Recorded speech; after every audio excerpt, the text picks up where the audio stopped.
Before we begin, take a moment to get comfortable.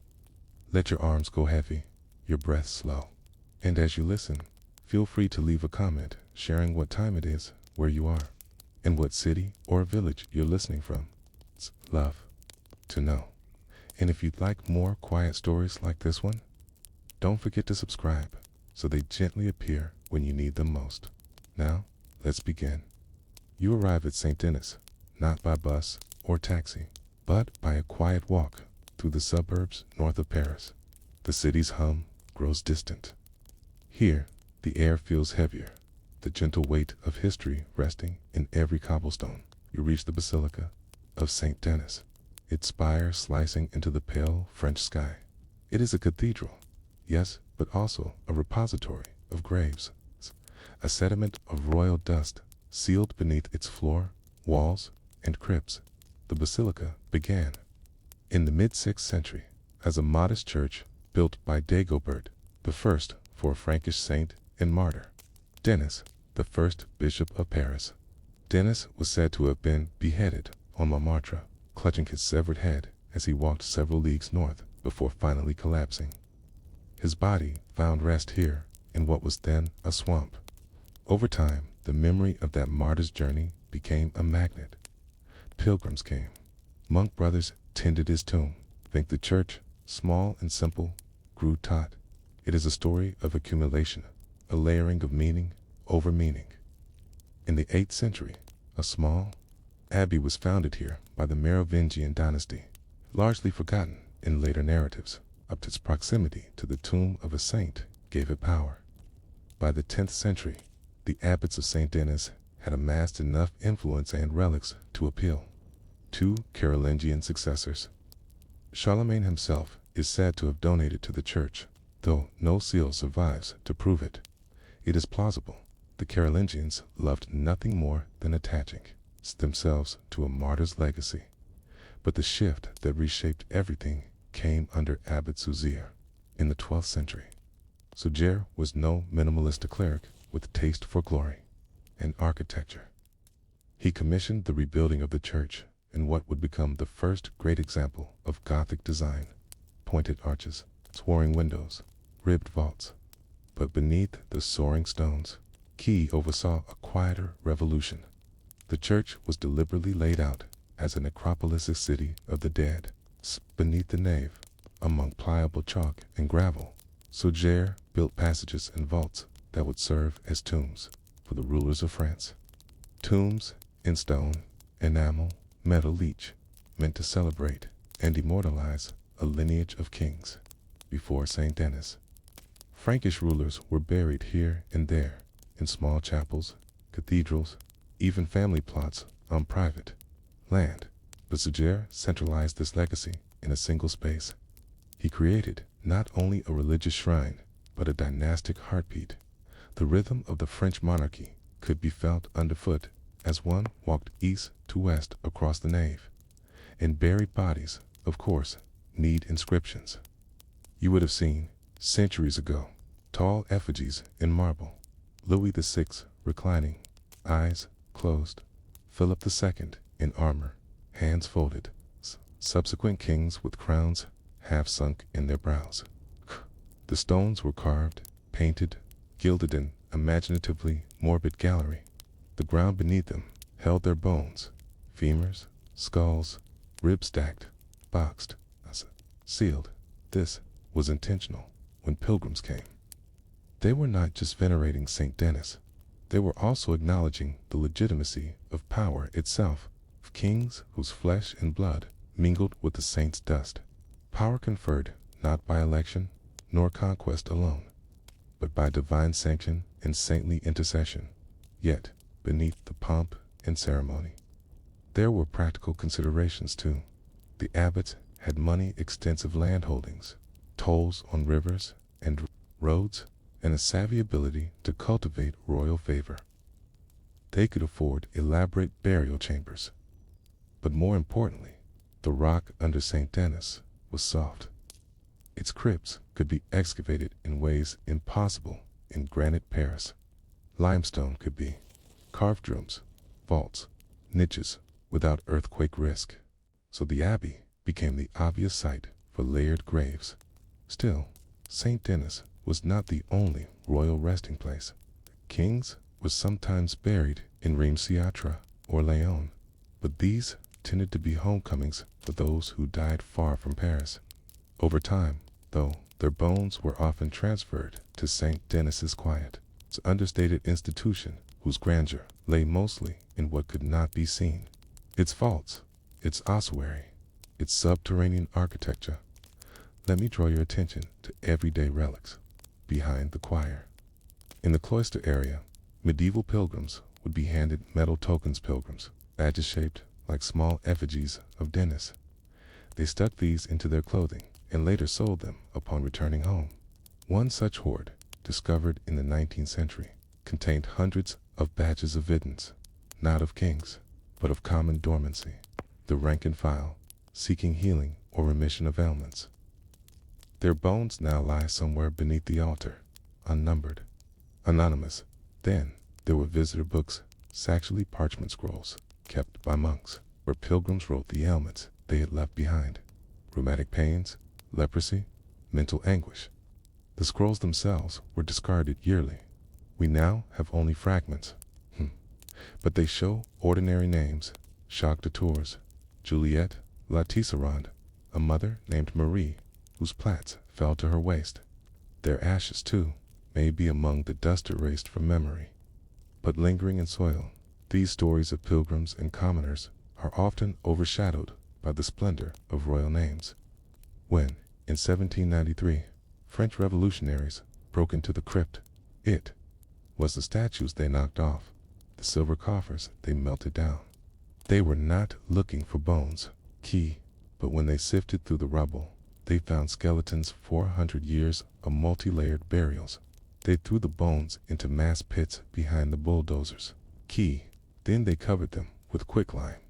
They left us no record of whose bones were whose today. You walk across slate or carpet when you enter St. Denis. Beneath your feet are vaults. In vaults, there are sealed bulkheads, coffers marked only as coffer 17 or coffer 52. We do not open them. We rarely speak their names. They are a vault of unknown graves.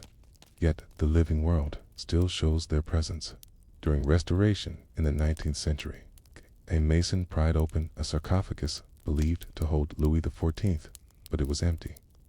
The letters D, N were scratched inside, likely die in adnuit, meaning may God be favorable. Was this John II? Charles V? We don't know. The memory was lost. The point is not horror, but subtle sorrow. History is not just bones and stones. History is memory, promised and erased. In the coming centuries, St. Denis will be reopened again. When monarchies fall or rise, sometimes a king's body is moved to Napoleon's, for instance, buried here temporarily before final rest. When Charles X is exiled, his coffin is carried through the Palais Royal, then laid quietly in a vault adjacent to his ancestors. His name endures, but his physical remains. Even they drift, and underneath, the pits remain still uncounted, still held in silent sanctuary. Practically, the vault leaks dampness. Practically, the trust fund for the abbey is small. Practically, opening coffer 27 might unleash mold, legal questions about ownership, or a court case by distant relatives. So here is your restful thought. A modern visitor enters St. Denis untouched by the mess beneath. The guide might tell you, yes, royalty lies here. But which bodies, taken by the revolutionary shovel, preserved for tourism, or buried in secrecy? We do not say. What remains is a vault of forgotten kings and forgotten commoners, too. The bones are a lot, the memories half erased. The church endures, but somewhere under your feet, the past lies layered not only in memory, but in darkness and dust. And we may never know which bones belong to whom. Imagine it, now late autumn, the year 1793. The air in Paris is restless. The revolution, once jubilant with slogans of liberty, equality, and fraternity, has turned gray and severe. Food is short, tensions rise, guillotines lower and rise again, sometimes hourly. In this atmosphere, reverence for kings and saints has become not just old-fashioned, but dangerous. Saint Denis, the great necropolis of French monarchs, stands quiet. Or so it seems. Outside its walls, the echo of hammers can be heard. Crew, assigned by the newly formed National Convention, has arrived with a mission. Their purpose is to desacralize the space to undo centuries of reverence in the name of rationality, of progress, of the Republic. Inside the basilica, the monks have already fled. The tombs are unguarded. Some are open to the air, cracked by earlier looters. Others still gleam with traces of gold. The revolutionaries enter not as archaeologists or pilgrims, but as auditors of monarchy. They do not study. They measure, inventory, and destroy. What happened next has been written about, but not often in detail. So let us slow down and walk through it. The first target was the tomb of Louis XVI's ancestors, particularly those of Louis IX, also known as Saint Louis, the only French king to be canonized. His gilded reliquary, long praised for its beauty, was pried open with a crowbar. Inside were bones carefully wrapped in linen and a skull labeled with faded ink. The linen was tossed aside. The bones were placed into a cart. The skull, some say, was kicked across the marble floor. Then came the others: Henry IV, Louis XIII, Louis XIV. Some tombs were so elaborate that they required partial demolition of the surrounding structure. Statues were smashed with wooden mallets. In some cases, the lead coffins were found to be intact. One belonging to Queen Anne of Brittany was so tightly sealed that its contents remained preserved. Her body, buried in 1514, still wore silk gloves. Her skin, it's recorded, was white and unwrinkled, like wax. The officials recoiled. This was not what they expected. For a moment, one might imagine a breath held in the air. Do they proceed or not? But the order had been given. All royal remains were to be exhumed, removed from the crypts, and discarded in mass graves behind the church. So they continued. Each coffin was opened. Each skeleton was removed. In all, the revolutionaries desecrated the remains of over 170 monarchs and royal family members, from the early Merovingians through to the Bourbons. Even the bones of Clovis I, who died in 511 CE, were unearthed. His skull crumbled in the air. His jawbone was found beside a rusted brooch. The vaults were now no longer sacred. They were empty chambers, and yet something curious occurred. As the bones were removed, they were not catalogued. There was no attempt to separate or preserve. Instead, each body was thrown into a single trench, filled with quicklime to hasten decomposition. This trench was known as the fosse commune, or common pit. Later, during the Restoration period in the early 1800s, some efforts were made to collect the remaining bones and rebury them. But by then, the remains had mingled. There was no way to tell who was who. An ossuary was built behind the choir. Beneath the apse, you can still visit it today. Inside are lead boxes labeled generically ROI, meaning kings, and reigns, meaning queens. No further names are given. The lineage that once stretched across centuries, carefully tracked and glorified, now ends in anonymity. The question that lingers is, what was truly lost?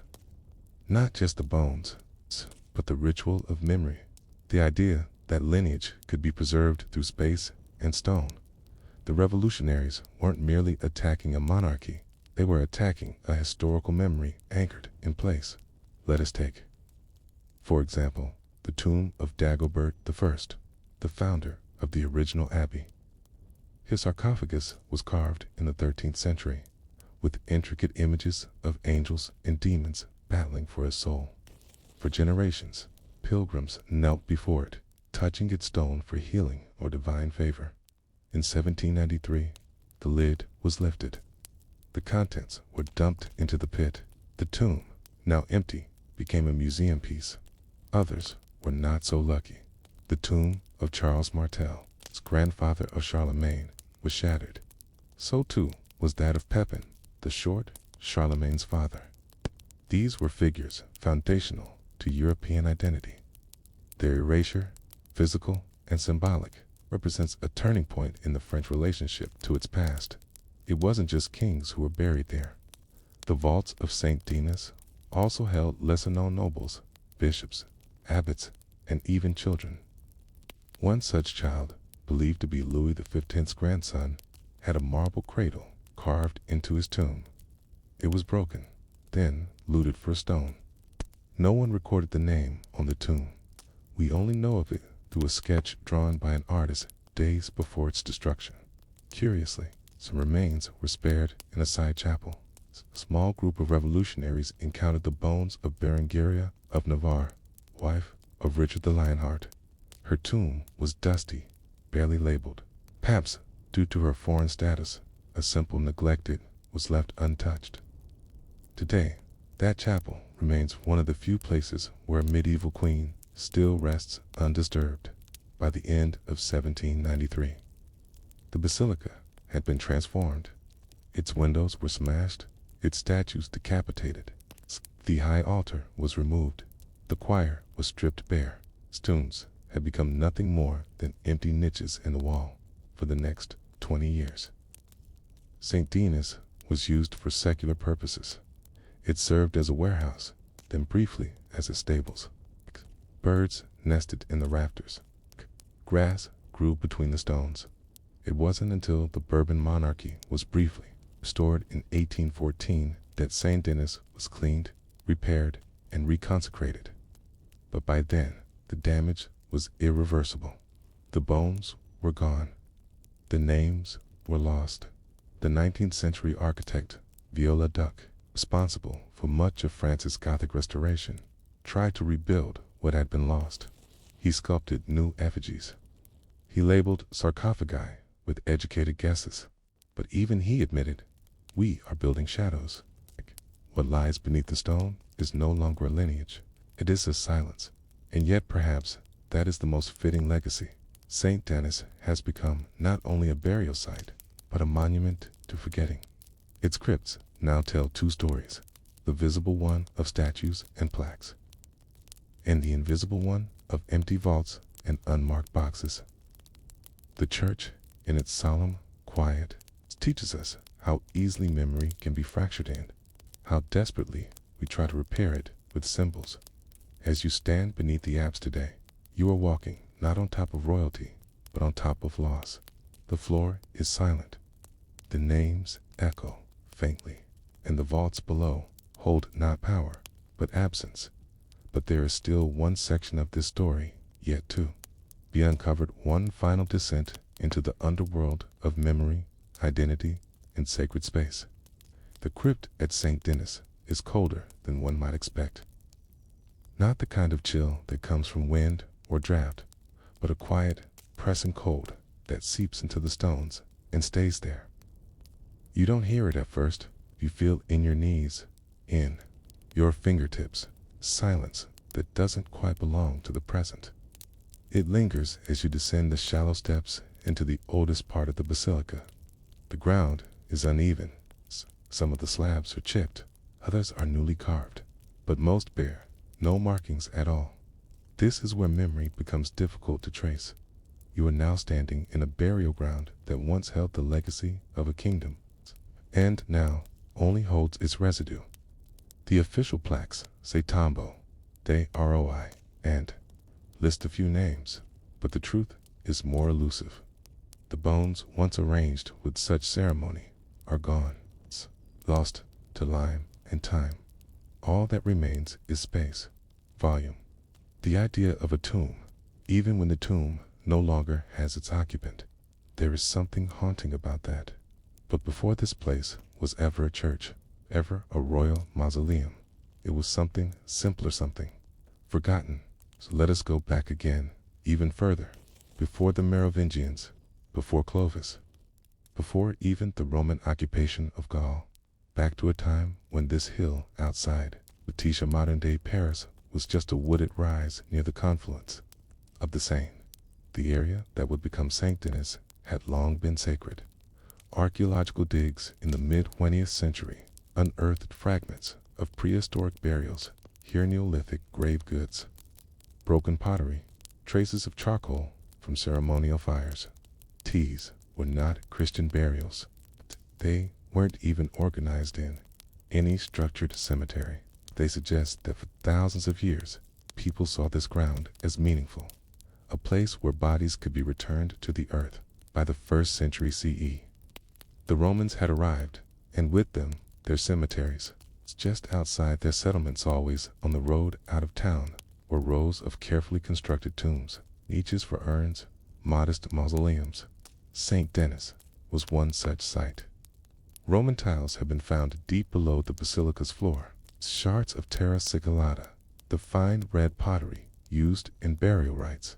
Even a few coins, likely left as payment for Charon, the ferryman of the dead. But, again, these older layers were not preserved. As Christianity grew and swept through the Roman world, many pagan sites were repurposed. Temples became churches. Tombs became crypts. And the memory of what came before was quietly folded into the new narrative. It was here, around 250 CE, that a Christian martyr named Denis or Dionysius was executed by Roman authorities. Legend says he was beheaded on the hill of Montmartre and walked, head in hands, to the site where he wished to be buried. Whether or not you believe the story, it's important for what it represents. A shift, a moment when an old burial site became the focus of a new kind of sacredness. By the 5th century, a small shrine had been built over Denis's tomb. By the 7th, under King Dagobert I, it had grown into a monastery. And it was Dagobert who first ordered his own tomb to be placed there, marking the beginning of the royal necropolis. Over the next centuries, kings followed suit. Pepin the Short, Charles Martel, Hugh Capetiche was laid to rest here. Not because they had to be, but because to rest beside Saint Denis was to rest in legitimacy. It was a symbolic act. My rule is sanctified. My body lies among the saints. But the tombs were never just tombs. Each was an act of propaganda. Effigies carved not to look like the deceased, but to display an ideal serenity, power, sanctity. The clothes were chosen carefully. Crowns were overemphasized. Hands were clasped in prayer. Many of these stone likenesses were completed years after the burial itself, often by artists who had never seen the person in life. Behind the visual poetry, though, was the administrative reality. The Abbey of Saint Denis kept detailed records: who was buried where, how many masses were to be said for their soul, what the funerary costs were. These records, preserved in wax tablets and later in parchment, were a kind of ledger of royal death. And still, beneath all the ceremony, were bones, quiet, decomposing bodies, wrapped in linen or wool. Sometimes with simple rings or pendants, other times with nothing at all. They were, after all, human, and they decayed, as all humans do. By the 13th century, the basilica had become more than a tomb. It was a political statement in stone. Cabot Souzier, the man who oversaw its Gothic transformation, described light as a metaphor for divine presence. He installed tall stained glass windows and towering vaults, not to awe the faithful, but to shape time and space around death. This was not a crypt to fear. It was a bridge to eternity, but eternity is fragile. As the centuries passed, wars scarred the land. The 100 Years' War, the wars of religion, the Fronde. Each conflict brushed against the basilica, but it endured until the Revolution, when symbols of the past became targets. when the royal tombs were emptied in 1793. The revolutionaries believed they were severing ties with the monarchy, but in doing so, they also severed ties with memory. The loss was not just genealogical, it was spatial. A generation grew up not knowing which vault held which king. The layout was known only through sketches, and many of those sketches were lost to dot in the 19th century as part of the Bourbon Restoration. King Louis XVIII ordered the remains recovered. Workers sifted through the Fosse Commune, gathering bones that had dissolved in quicklime, turned to powder. They were placed in ossuary, simple lead boxes, stacked like archived books. These boxes now lie in a side chapel behind an iron grate. Each is labeled ROI, Reigns, Princes. The titles are intact. The identities are not. Villalotic, when he oversaw the restoration, tried to give shape to the memory. He repaired the tombs, resculpted the effigies, and reimagined the basilica's layout based on partial documents. But even he admitted, this is not restoration. It is resurrection. Today, visitors walk through St. Denis and admire the tombs of Catherine de' Medici, Francis I, and Marie Antoinette. The sculptures are pristine. The lighting is soft. The atmosphere reverent. But the truth remains. The bodies are not there. Most are gone. Some may lie in the wrong place. Others have disappeared entirely. Yet perhaps this is not a failure. Perhaps St. Denis now serves a different purpose. Not as a map of burials, but as a meditation on loss. It invites you to consider what it means to preserve memory not through physical remains, but through effort, through ritual, through imagination. As you leave the crypt and ascend back into the nave, pass by the tomb of Dagobert Itha, man who started it all.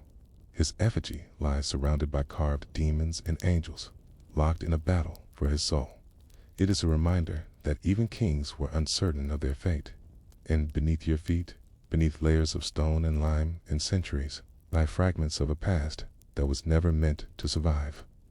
But parts of it did, through sketches, through stories, through quiet stones no longer marked.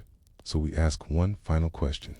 If history is built on forgetting as much as remembering, what else, beneath our cathedrals and our silence, still waits to be uncovered? You are in Paris, but not the Paris of postcard cafes or sun-drenched boulevards. Not the Paris of painted bridges or afternoon strolls along the Seine. You are in a colder version of it, a darker one, and older, by far, beneath the Louvre, place you may now associate with glass pyramids and Mona Lisas. In different gaze, there are stones that speak in silence. They belong to a time before art hung from gilded frames, before curators and velvet ropes, before museums, when this place was a fortress. And when the word Louvre didn't mean gallery, it meant power. To begin this story, you need to remove everything modern. Strip away the museum, strip away the marble, strip away the Napoleonic facades and Renaissance courtyards. Kitcha. Instead, a squat, gray, keep rising beside the river, surrounded by muddy fields. It is the late 12th century. Paris is a city, but just barely. The world around it, especially to the north, is filled with tension. The king is Philip Augustus. His enemies are numerous, but one stands above all, the Plantagenet King of England, who holds vast territory in Normandy and threatens to cross the Seine. Philip, an act both defensive and declarative, commissions the construction of a royal fortress to guard the western approach to his city. He calls it the Louvre. Now, the origin of that name, like much else in this story, is uncertain. Some say it comes from a Frankish word for a fortified watchtower. Others suggest a Latin root, or even an old Saxon word for a hunting lodge. But no matter the etymology, the purpose is clear. This is a place of walls, of bastions, of strategic vision. Not yet a palace. Not yet a prison. But the foundations are already being laid. You descend into the stone corridors of what remains the base of the original keep. The air is stale here, and you can still see the thickness of the masonry. Walls nearly 4 meters thick. Rounded towers, now just ghosts in the architecture. In the medieval period, these lower levels would have been used for storage, for weapons, for food, and eventually for people. Not people who came willingly, but those who were sent. You must remember, in the 13th century, imprisonment was not seen as a punishment in itself. It was a tool, a way to control political threats, to hold hostages, to extract ransoms. Kings did not jail thieves, they hanged them. But noblemen, traitors, spies, those were worth keeping. And so, over time, the Louvre grew downward as much as upward. It gained rooms with no windows, chains bolted into stone, quiet cells where voices could not carry. These were not the grand dungeons of romantic tales. There were no torches, no skeletal guards with clinking keys, just rooms, damp, bare, unnamed, and mostly undocumented. One of the earliest known prisoners of the Louvre fortress was not a foreign vader, but a royal Kazuna, a man named Pierre de Dreux, in 1227. He was arrested after rising against a young king, Louis IX. He was held in the Louvre until a political settlement could be reached. You'll find no painting of his cell, no statue, only a dry record in the royal annals noting his capture, his stay, and his eventual release. No mention of what he thought during those months, only that he was removed. And this pattern continued. Over the next 2 centuries, the Louvre became less of a military bulwark and more of a political one. As the city expanded, the fortress became enclosed within the growing capital. No longer a frontline defense, it was gradually converted into a royal residence. This began in earnest under Charles V in the 14th century, who transformed the old keep into a more comfortable dwelling. He added a library, gardens, chambers for statecraft, but he did not remove the cells. He left them in place, beneath the elegance, beneath the polished floors and vaulted ceilings. Come memory too useful to discard. By the time the Renaissance reached France, kings like Francis I and Henry II began inviting Italian architects to remodel the Louvre into something more classical. The prison levels had become a sort of administrative convenience. Foreign envoys were sometimes detained here when diplomacy soured. Clerics who defied royal policy might spend a few weeks in reflection beneath the court. Rebels were stored here quietly before being moved elsewhere. Some were never moved at all. There are few names to give you, not because the names didn't exist, but because they were not considered worth recording. The Louvre cells were not a public spectacle like the Bastille. They were not places where crowds gathered to jeer. They were quieter, more private, reserved for the sort of prisoner whose punishment was meant to be forgotten. Yet every cell, often a whisper, survives. Take, for instance, a document from the 1530s. During the reign of Francis I, it references the confinement of an Italian physician accused of heresy. Detained briefly beneath the Louvre before being sent to the Sorbonne for theological questioning. His name is not listed, only that he was held for 9 days. Can imagine the silence in that cell, the thoughts that must have circled his mind. Whether he prayed or cursed or simply counted the stones, or consider a servant caught leaking palace gossip to a rival court. In Spain, the punishment was not execution, it was erasure. He was held for a week, then vanished. No record of where he was sent, no burial, no trial, just ... gone. These fragments suggest a broader reality that the Louvre's role as a prison was not defined by drama, but by omission. It existed as a space for control, not through chains and spectacle, but through stillness. By the 17th century, under Louis XIII and his successor, Louis XIV, the Louvre had fully transitioned into a palace. The fortress walls were replaced by symmetrical wings. Galleries replaced battlements. Sculpted gardens replaced archery courts. The prison cells were sealed or absorbed into wine cellars. Still, no official mention was made. But what is curious, what is quietly fascinating is that even as the physical structures of imprisonment disappeared, the memory of them did not. People still spoke of the vaults. Older servants whispered about locked doors and hidden keys. And in later renovations, workers reported finding narrow staircases that led to rooms with no exits, bricked-off corridors with soot-stained ceilings, iron hooks in walls, too low for torches and too high for tools. One such discovery was made in the early 19th century, during Napoleon's initial conversion of the Louvre into a museum. A team of workers, clearing out a collapsed section of the lower galleries, stumbled upon what appeared to be a sealed room beneath the eastern wing. When the stones were removed, they found a space no larger than a pantry empty, but for a rusted chain and a small carved cross on the wall. No document explained it. No record claimed it.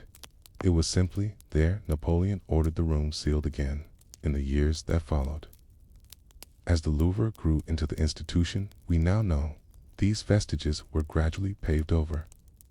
Archives were relocated, its lower levels repurposed for storage, or made into public display spaces. But below the glass pyramid and the marble staircases, there is still stone. The same stone that supported the fortress. Tained stone that held kings and prisoners alike. It remains, and so do the silences. So, tonight, as you imagine yourself wandering beneath the Louvre, not among paintings or sculpture, but along the hidden veins of the building, try to picture what it once was, a place of corridors, of cold rooms, of quiet footsteps echoing through narrow halls, not dramatic, not tortured, just forgotten. And consider this, how many people, over how many centuries, sat in that silencing scene, unrecorded, beneath one of the most visited places on earth. By the time the 15th century began to creak into view, the Louvre was no longer simply a royal fortress or a seat of ceremonial presence. Its lower levels, once bustling with guards, stonemasons, and minor functionaries of the crown, began to grow silent. The echoes changed character. No longer the clatter of armor or the murmurs of state, but quieter things, shuffled footsteps, strained sobs, and the sounds of chained men whose names would not be recorded. The dungeon beneath the Louvre had become a quiet engine of royal anxiety. The kings of France had long possessed a preference for proximity to control.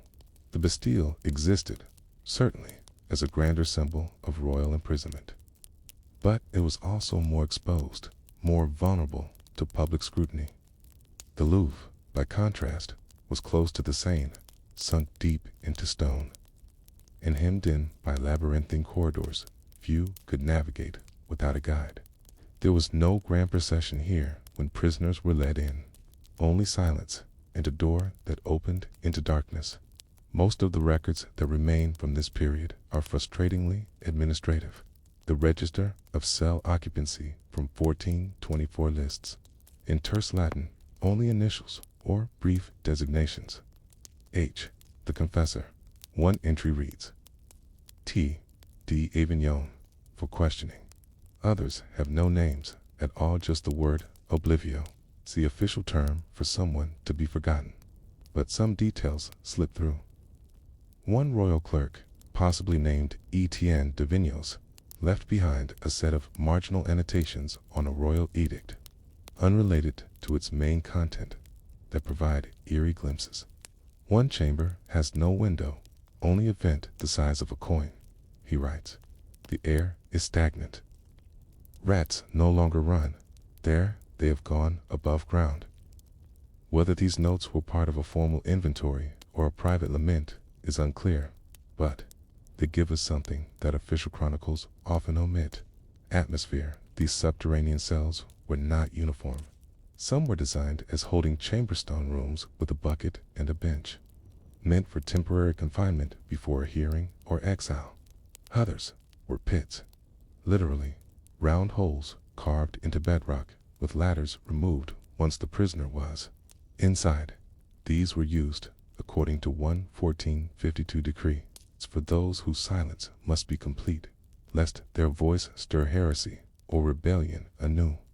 It is here that we must introduce a quiet thread: the treatment of religious dissenters.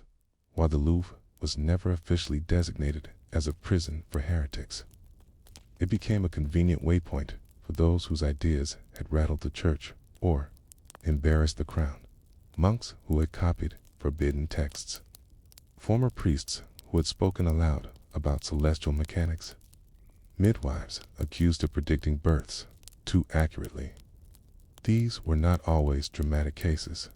No public bonfires, no inquisitorial processions.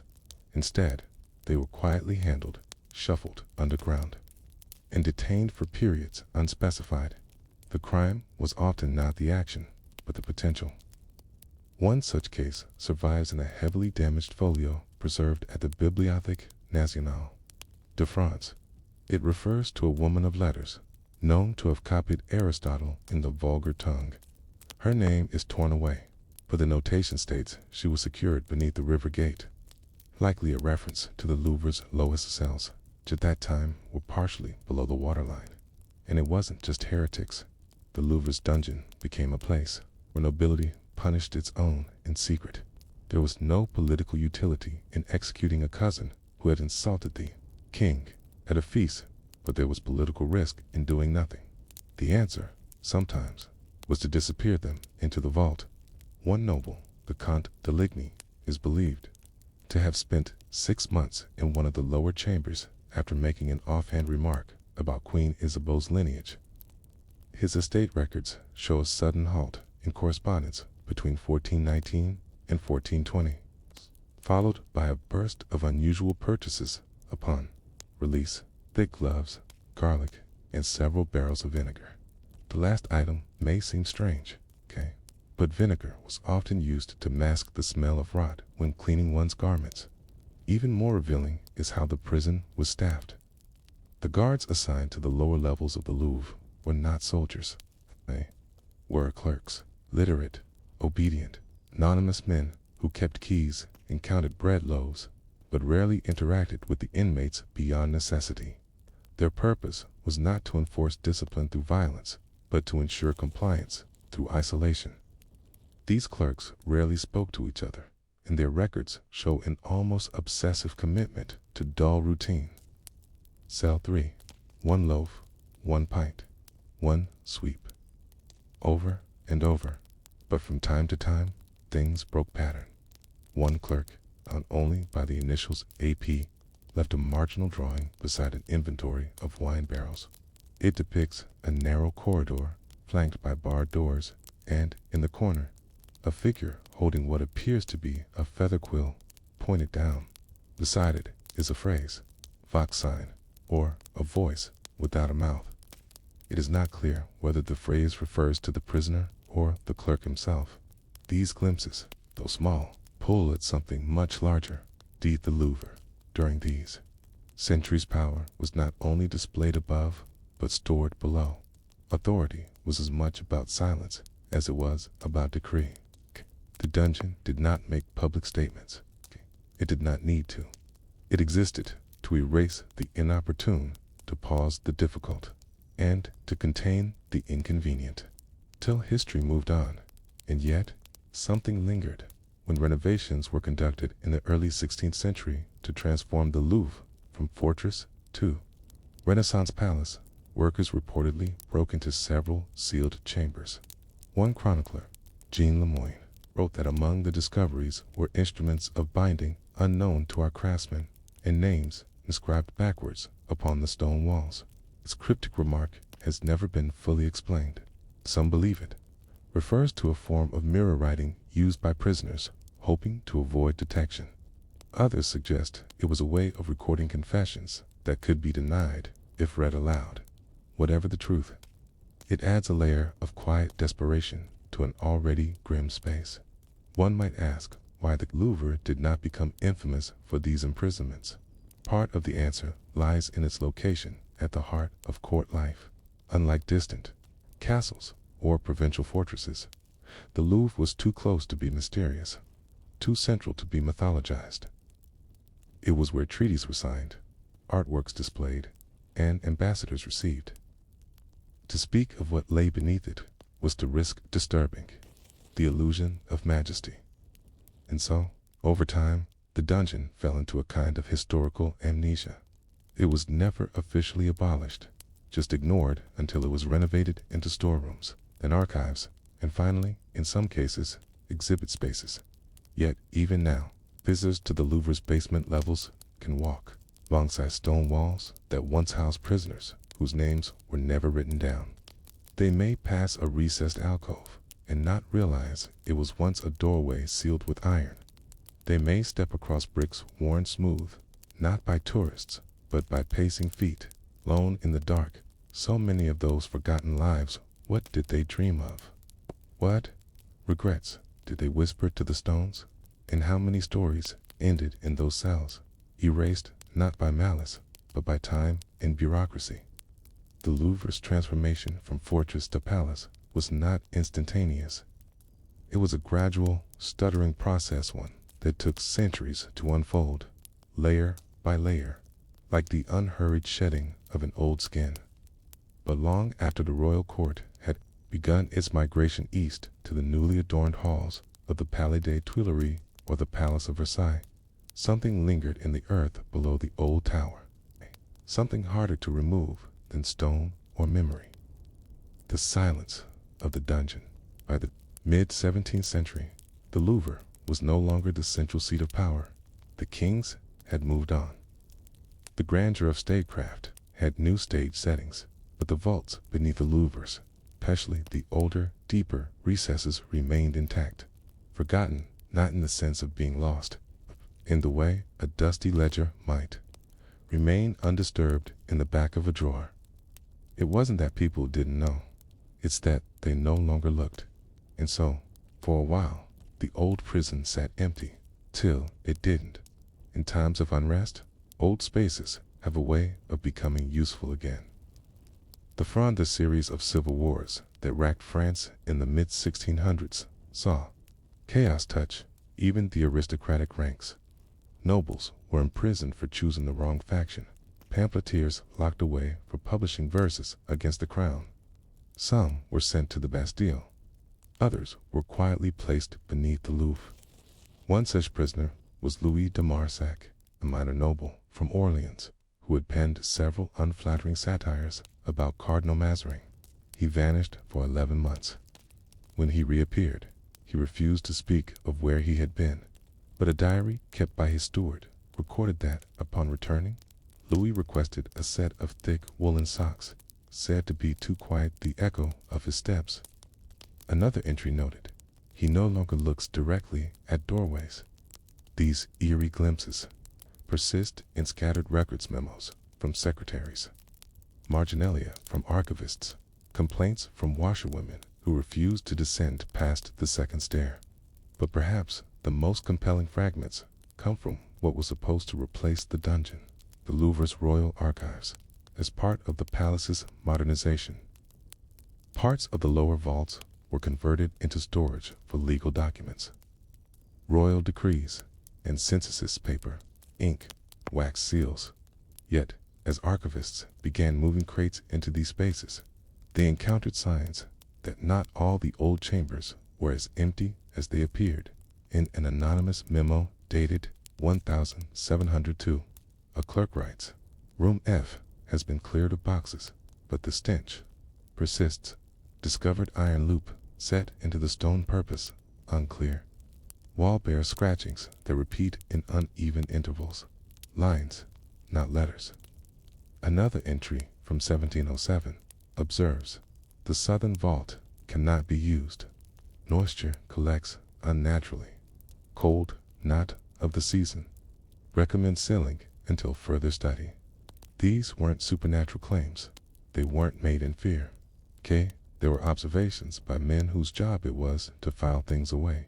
Their language was clinical, but the unease is unmistakable. They weren't afraid of ghosts. Were afraid of remembering. Because beneath the Louvre, memory had weight. It sat in the walls, clung to the hinges of doors that no longer opened. It stained the floor with something quieter than blood, something like the residue of forgotten time. And still, while people passed through. During the Revolution, the Louvre became something stranger. A museum in waiting, a palace no longer occupied by kings, a monument reclaimed for the people. In Etijosan, the Musée Central des Arts opened in the Louvre's upper galleries, displaying paintings and statues once reserved for royalty. But downstairs, the old cells waited. Some were bricked over, others used as wine storage. A few were opened for inspection by engineers tasked with ensuring the structure remained stable. One engineer, Etienne Francois de Vivier, described the lower chambers as a series of wounds beneath the palace healed on the surface, but deep below, still sensitive to the touch. During Napoleon's reign, the vaults were used again, briefly and unofficially. Napoleon preferred efficiency over ceremony, and the old prison offered convenience. Political agitators, spies, and those accused of treason were sometimes held in the Louvre overnight before being transferred elsewhere. Few left records. One letter survives from an Italian bookseller arrested in Paris in 1806. In a smudged corner of the note, written in haste, he mentions, held beneath the Palace Nobel, no light, the walls smell of ink and salt. I believe the room once held water. He was never charged and was released 3 days later. As the 19th century wore on, Quiver was increasingly defined by what it showed, not what it hid. It became a symbol of cultural glory, the home of the Venus de Milo, the Mona Lisa, the Winged Victory. Tourists came not to see where prisoners once wept, but to admire the treasures of empires. And yet, even in the golden age of museum grandeur, the basement remained a question. During renovations in 1882, its workers uncovered a sealed door behind a crumbling staircase. Behind it lay a narrow passage with rusted chains and 3 stone recesses shaped like beds. There was no ventilation. The ceiling dipped low. A wine cask had been left behind, its interior dry. There were no names, no plaques, no explanation. The Louvre's administration decided not to open the area to the public. Instead, the entrance was quietly resealed.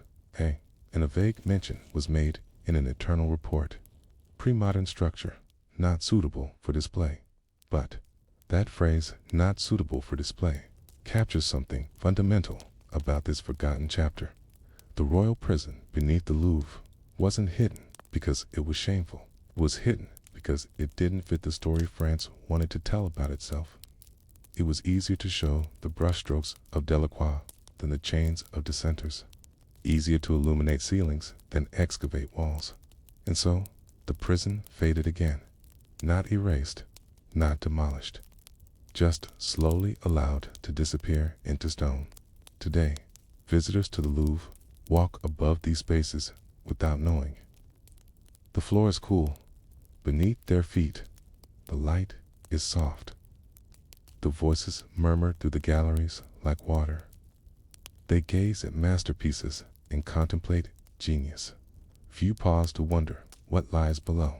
But if you ever visit the Louvre and make your way to the medieval section, tucked into the lower level you might find a hallway of old stone. A section where the walls grow uneven and the air feels faintly older. You might notice how sound behaves differently there, how footsteps become muffled, how your voice doesn't echo quite the same way. You'll be told you're looking at the remnants of the Louvre's original foundation, which is true. But what you won't be told is who once lived behind those stones, who waited there, unseen and unspoken, and who may still linger not in body, but in memory.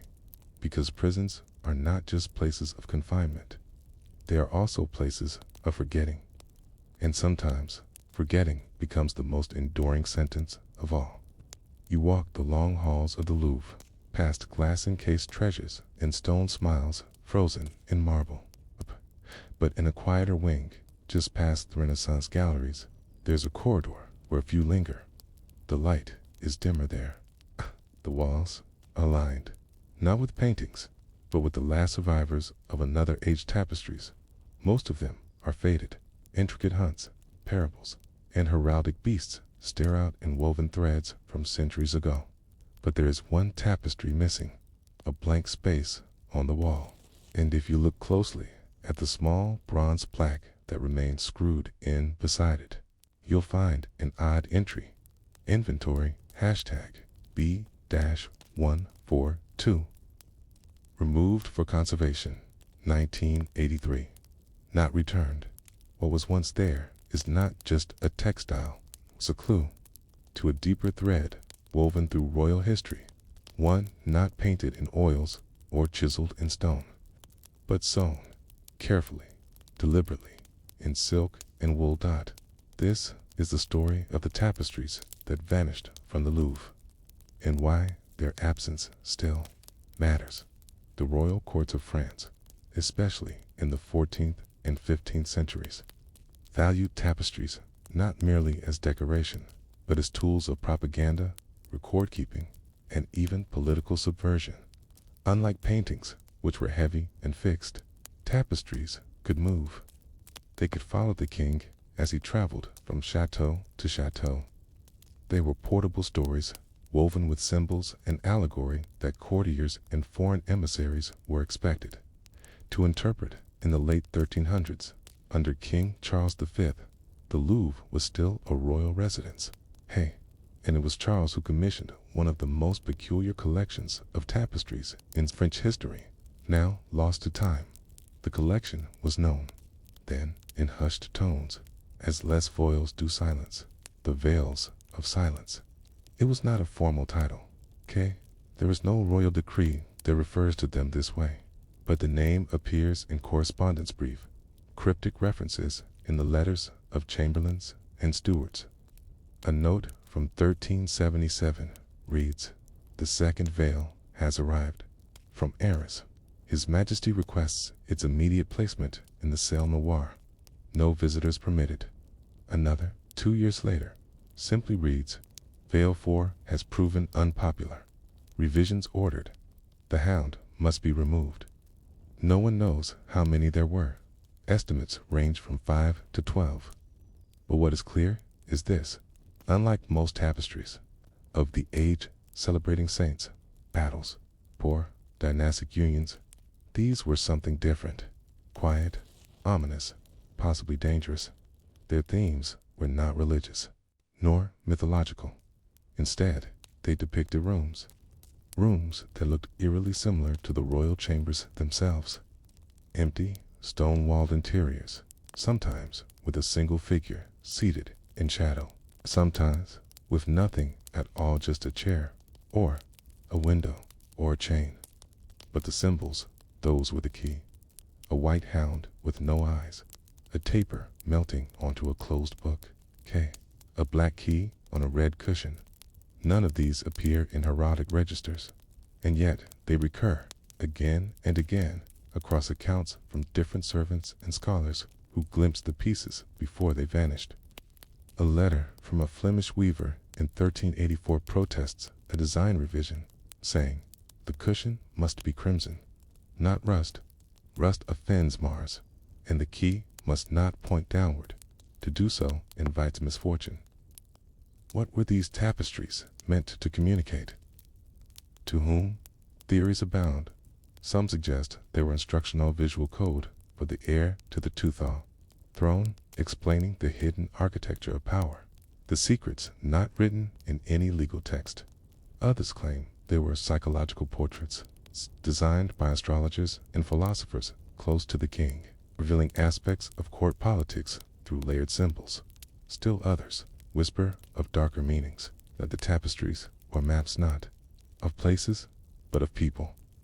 That the rooms shown weren't imagined, but real. That certain nobles, disappeared shortly after new tapestries were hung. There is no hard evidence, only scraps. One such scrap comes from the diary of a visiting Florentine diplomat, written in 1389. He notes, "The king's temper has soured. Supper, he spoke of the 10th veil as if it washed him in his dreams. I asked to see it. He laughed. Even I must ask leave, he said. Then he fell silent and would not speak again until we reached the Hall of Mirrors." That diplomat, Alessio di Nerli, returned to Florence weeks later and died suddenly. His belongings, including sketches of unknown rooms, were confiscated by the Medici archives and later lost in a fire. So what became of these tapestries? Some believe they were burned during the upheaval of the French Revolution. Others claim they were hidden in the catacombs beneath Paris, smuggled out under cover of night by loyalists to the old monarchy. But one tapestry, just one dash, resurfaced in 1824 during renovation work in a disused gallery of the Louvre's lower floors. Workers uncovered a bundle wrapped in oilskin and buried behind a false wall. Inside was a fragment of woven fabric measuring about 3 feet across. It showed the edge of a window and a red cushion with a faint outline of a black shape, possibly a key.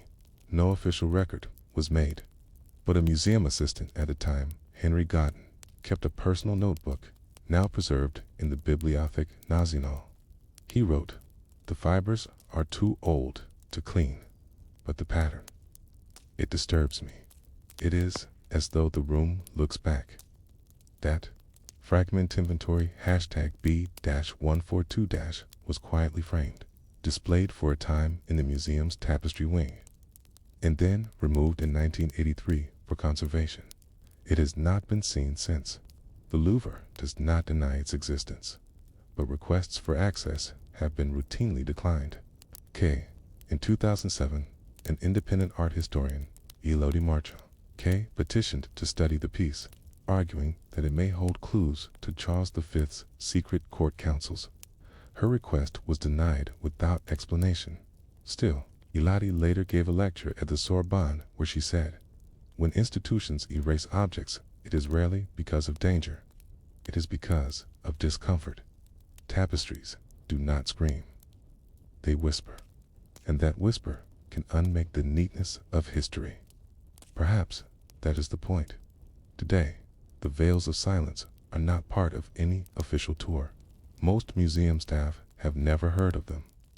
No plaques commemorate their creation, but their story survives in footnotes and margins, in the occasional gap on a gallery wall where something once hung, and no one quite recalls what it was. If you find yourself wandering those quieter halls and pause before a blank spot in the stone where a label remains, but the artwork does not, too might feel something odd. A sense that something is missing, not just from the wall, but from memory itself. And maybe, just maybe, the silence you feel isn't absence, it's what was, stitched into the threads to begin with.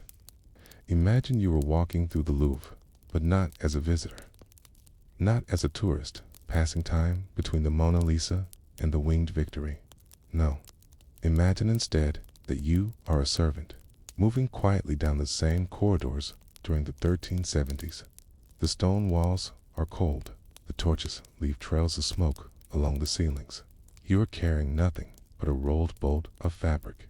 Hey, you've been told not to speak to anyone, not even to look them in the eyes. You are delivering one of the king's veils, not to the royal gallery, not to the chapel, but down into a part of the palace that has no name, just a number. A door with a black mark, a room where the tapestry is not to be admired, only observed in silence. That was the instruction most commonly attached to the tapestries commissioned by Charles V. In the last decades of the 14th century, observe in silence.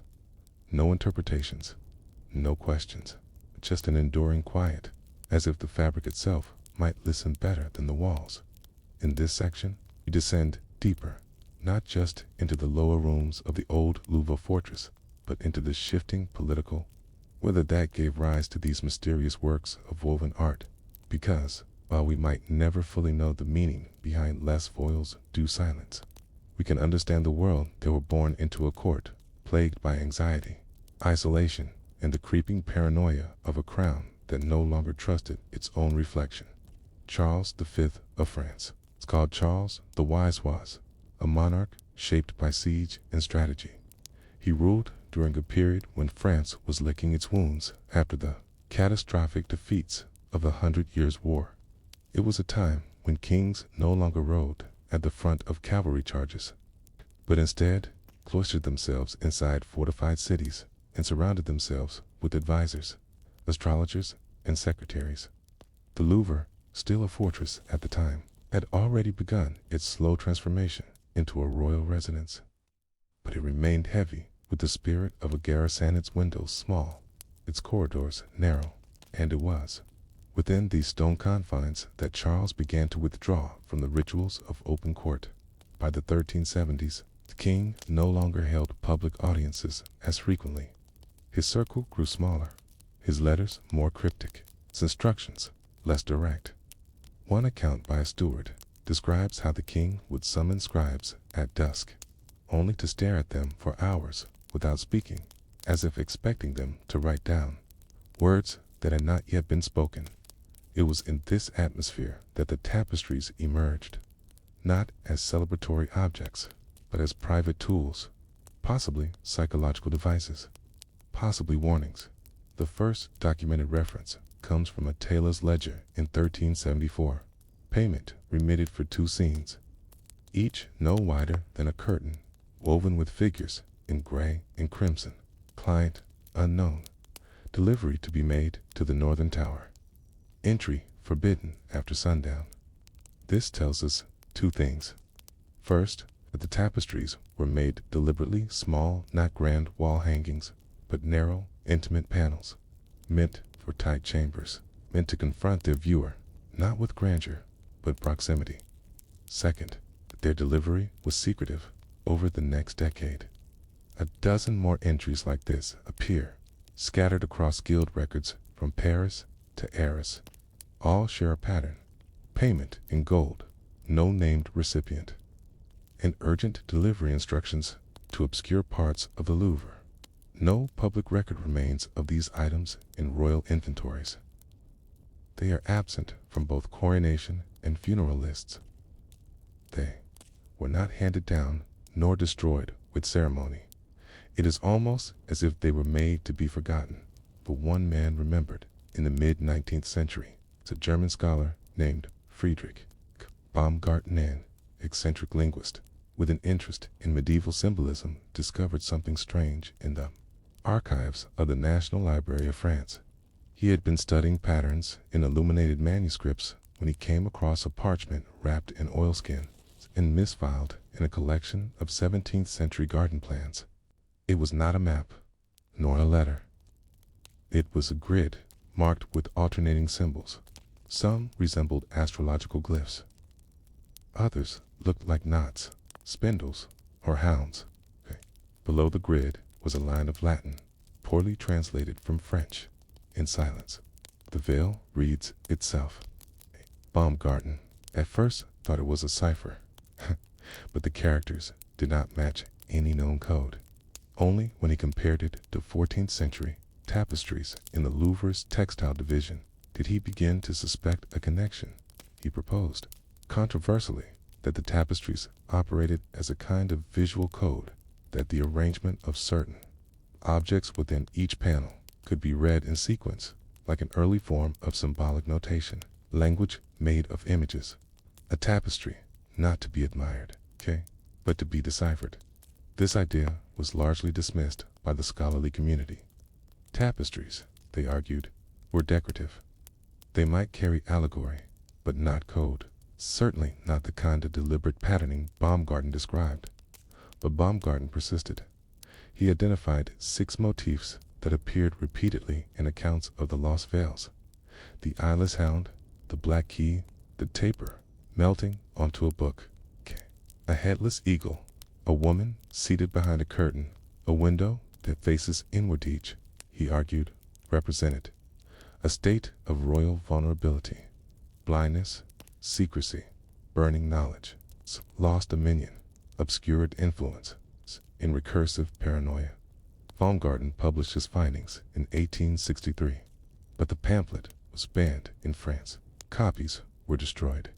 Only one is known to exist today in the personal library of a collector in Geneva who refuses to have it scanned or translated. Why the censorship? Perhaps it was harmless eccentricity, or perhaps the French government, then still sensitive about monarchical symbolism, preferred not to stir the embers of ancient royal myth. Still, the theory persisted in whispered circles. The idea that Charles V had used tapestries as psychological architecture to teach, to threaten, or simply to reflect his own descent into political solitude. There is one final piece of evidence worth noting. In 1922, Louvre archivist named Amy Fournier recorded a maintenance request from a lower storage wing one, rarely accessed except by preservationists.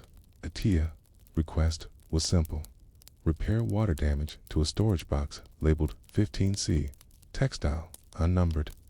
When the box was opened, Fournier described what she found as 3 rolled panels, wrapped in velvet, each too faded to read, but each with threads that shimmered red even in darkness. She made a sketch of one, the only known modern attempt to visually document a veil. It showed a narrow room with no doors, a single chair, a window with no outside, and in the corner, barely visible, a black thread emerging from the floor, tied in a perfect loop. The sketch was filed. The box returned to storage, but that wing of the Louvre flooded during the Second World War. The panels were never seen again. Perhaps the veils of silence were nothing more than the musings of a court wrapped in shadows, a monarch's attempt to create beauty in confinement, a kind of therapy woven in silk and wool. Or perhaps they were warnings, maps of the mind, warnings to the next king's night, just of what lay outside the palace, but of what could fester inside its stone walls when trust withered and mirrors lied. They are gone now, not burned, not stolen, simply misplaced, or maybe exactly where they were meant to be. The Louvre is a place that hums softly at night, not just with the steps of security guards or the creaks of old timber, but with something older, deeper. Beneath the marbled halls and velvet ropes, beyond the polished glass and spotlighted art, there are rooms no one visits anymore, rooms without exhibitions, rooms with no names. It is in these quiet corners, deep below the modern museum, that the final echoes of the veils of silence are said to have settled, not behind a display case, not in a gallery catalog, but tucked into a fold of history so narrow it was nearly lost to time and may yet be. Let's return one final time to the lingering threads of those forgotten tapestries, and to the question that continues to hang in the air. Why would a king commission such strange objects, hide them in the dark, and then allow them to be buried by centuries of dust? The story resumes in the early 15th century, only a few decades after Charles V's death. His son, Charles VI, inherited the throne, but not, it seems, the same steady grasp on reality. It's known in history as Charles the Mad. He suffered from debilitating episodes of psychosis, during which he believed he was made of glass or forgot entirely that he was king. And during these episodes, the Louvre once again changed character. Records suggest that the lower chambers, already sparsely used, were sealed off completely under Charles VI. There are mentions in the royal household budget of new locks, a bricked-up doorways, and the hiring of silent guards with no arms, but with wax-sealed oaths. A strange line appears in a 1402 ledger for the removal of wall things upon the king's trembling. 3 men, 1 night. No fire, no tools, no fire, no tools. Just 3 men and the instruction to remove wall things. Was it a euphemism or a direct order to pull down what remained of the tapestries. We cannot know for sure, but what follows is suggestive. From that year forward, references to the veils of silence vanish from all court records. Not a whisper in correspondence, not a purchase, not a complaint. It is as though they were excised not only from the walls, but from memory itself. And yet, they surface again. Centuries later, during the Napoleonic renovations of the Louvre, stonemason named Thibaut Gervais documented the discovery of a chamber within a wall. Not behind a wall, but within it, as if the stone had grown around the space over time. Inside, Gervais claimed to find rotted wood fragments, iron loops, and a collapsed shelf. No tapestries were mentioned. He did record a phrase etched into the plaster above the arch: regard as sans regard. Look without looking. This phrase, early close to the motto scribbled on Baumgarten's grid in silence. The veil reads itself, suggests that some echo of the old objects lingered even into the age of revolution, but no artifact was removed. Gervais, seeing nothing of monetary value, simply resealed the space. His diary entry is all that remains of the discovery. What happened to the veils? There are many theories. One is that they were burned during the purges of the Revolution, a time when anything bearing royal insignia was destroyed in bonfires meant to cleanse France of monarchy. Another theory collated among Louvre conservators is that the veils were intentionally unraveled and buried beneath the Tuileries Gardens during the 17th century, a symbolic burial to end a family curse. But the most enduring idea is simpler. They were forgotten, left in rooms never reopened, consumed not by flames, but by mold, mildew, and indifference, a fate befitting many objects deemed too strange, too fragile, or too charged to display. You might wonder why. Does it matter? Why care about a few lost tapestries, woven by obscure guilds, hidden by a paranoid king?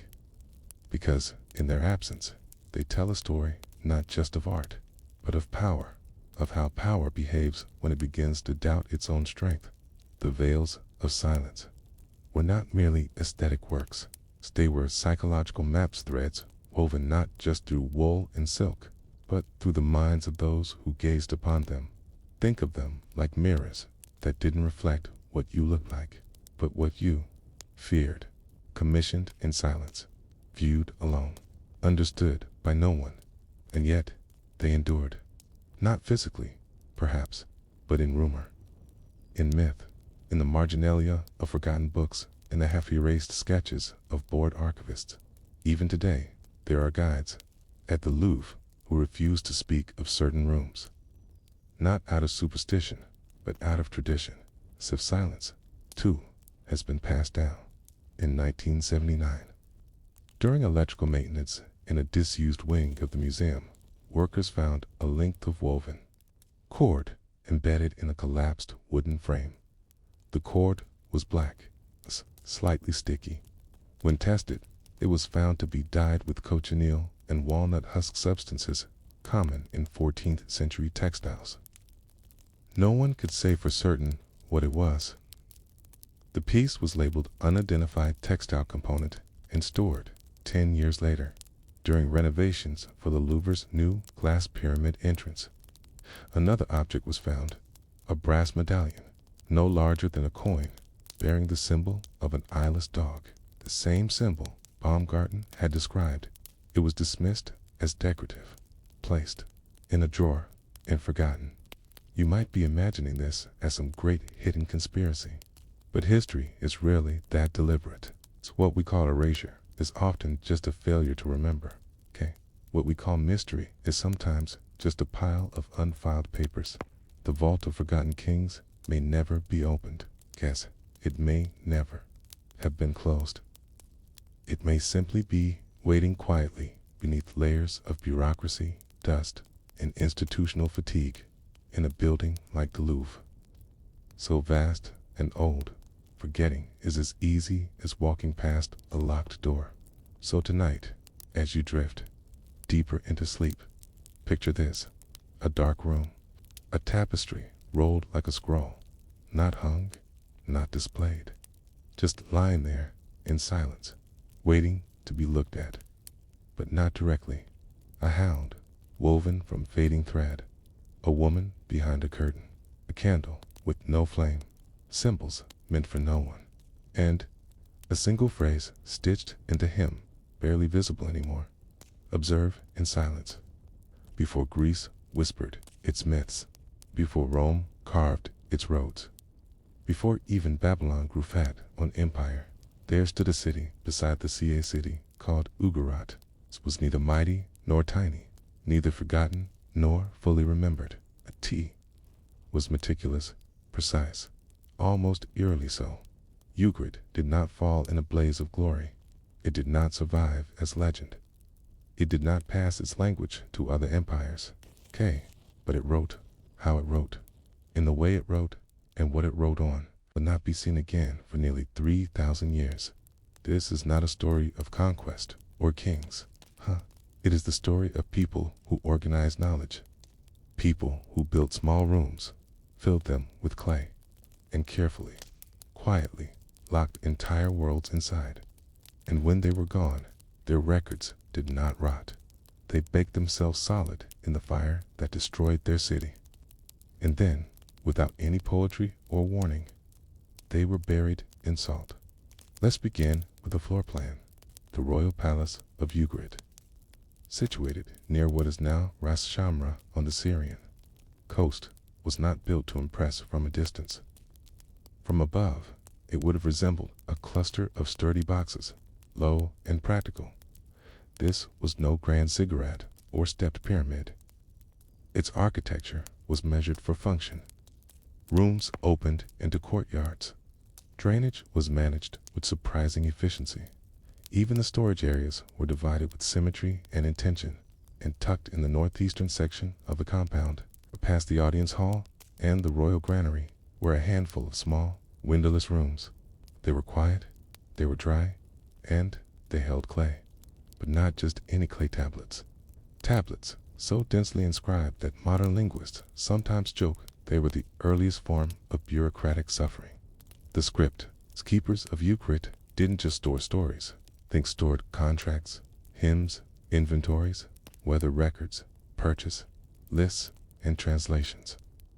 They preserved trade agreements with Hittites, Egyptians, Cypriots. They wrote instructions for rituals, dream interpretations, legal proceedings, and recipes. Some of the oldest known cooking instructions are from Ugarit. But what sets Ugarit apart is not the variety. It's the organization. The Ugaritic library was alphabetized in the late Bronze Age, yes, over 3,000 years ago.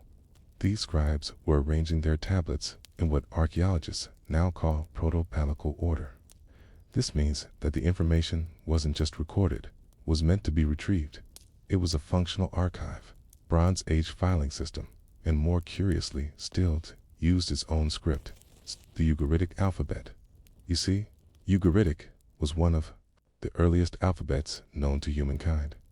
While most writing systems of the time, like Sumerian or Akkadian, were syllabic or logographic, Ugaritic was phonetic. It had 30 characters, each representing a consonant or vowel sound. And it was written from left to right, carved with a stylus into wet clay, then dried or baked. This script was used exclusively in Ugarit and its immediate surroundings. Nowhere else. That might seem provincial. But think of it this way. They created an entire writing system just for their city, for their people, and they taught it, recorded it, refined it, and used it to create a self-contained world of thought. What survives from their tablets reads like the voice of a civilization deeply concerned with precision. A list of ship manifests, a broken hymn to Baal, a recipe for spiced beer, a detailed record of a wheat shipment from Byblos, a diplomatic letter to Pharaoh, all packed into tablets the size of your hand. Some were round, others rectangular. Some bore the mark of personal seals pressed into the edged signatures of scribes who had been trained in the palace school, whose handwriting have been evaluated and graded. In fact, archaeologists have found examples of student tablets lines, of characters repeated over and over, just like the notebooks of modern children. Mistakes were scratched out and corrected. One even has the word good pressed faintly at the bottom, presumably by a teacher. This was not casual writing. It was policy, practice, precision. But it would all end suddenly. In the 12th century, BCE, something came. A catastrophe. Not a single event, but a wave, all across the eastern Mediterranean. Cities fell. Mycenae, Hattusa, Troy, Cyprus, and Ugarit. The palace was burned. The walls collapsed. The harbor silted over. The reasons are still debated. Climate change, famine, internal collapse, invading peoples. What matters is what happened to the library. Unlike wood or leather, the clay tablets did not burn. They baked, and then, over centuries, salt from the encroaching sea leached into the soil. The rooms of the palace were filled with debris. The walls crumbled, roof by roof. Sand, silt, and salt entombed the archives. They were not found again until 1928, and, even then, they were not expected. A Syrian farmer plowing near Ras Shamra struck something hard, not rock something smoother. Whiter. French archaeologists, led by Claude Scheffer, began digging, and then, in room after room, the tablets began to appear. Not one or two, hundreds, then over 1,000, and later, more than 3,000. They were dense, dry, often cracked, but the writing was unmistakable, and so the language had to be deciphered. It wasn't easy. Ugaritic was not like other Semitic languages. It shared roots with Hebrew and Arabic, yes, but the script was unique, cuneiform in appearance, but alphabetic in nature.